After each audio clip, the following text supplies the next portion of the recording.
chặt mình chấm á. Mày chặt lô nó đó.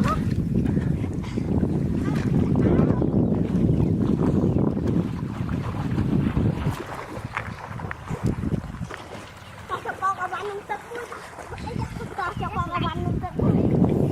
Đó. Mấy chắc rồi. Đi cho con nông tức.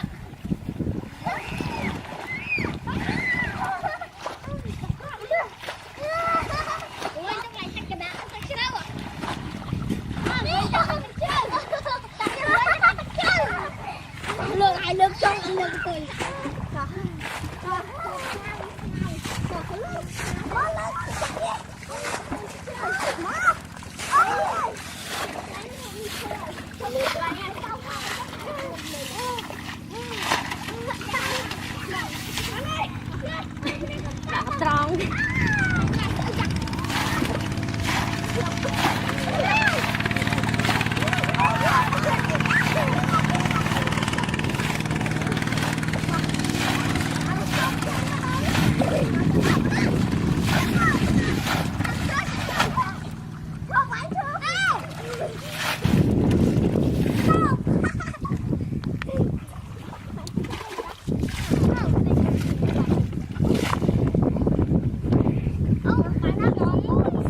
không cho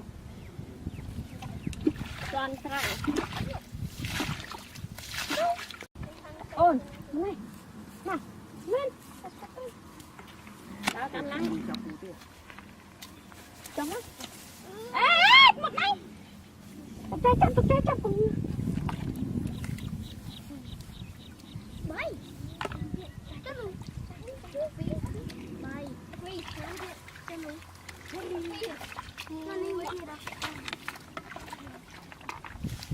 tôm cặp trai cái chắp không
một đai ở cái cam không một đai cây chẳng có một đai trong cái này nè ăn liền tụi mình chia ra liền nè đai tụi vì vậy tụi đó nè tụi đai đều con đai con lại được không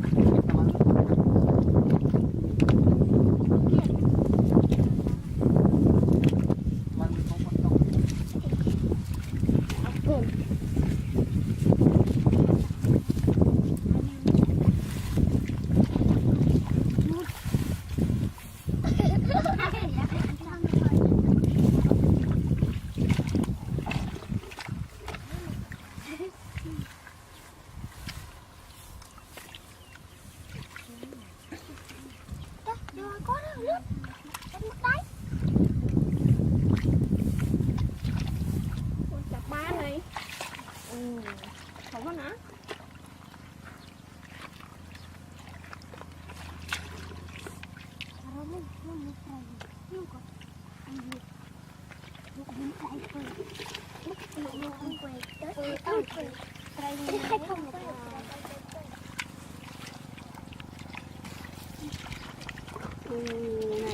không mà chảo nó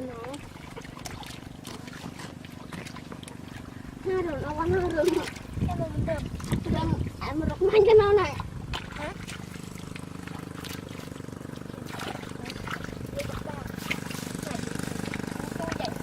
tao đi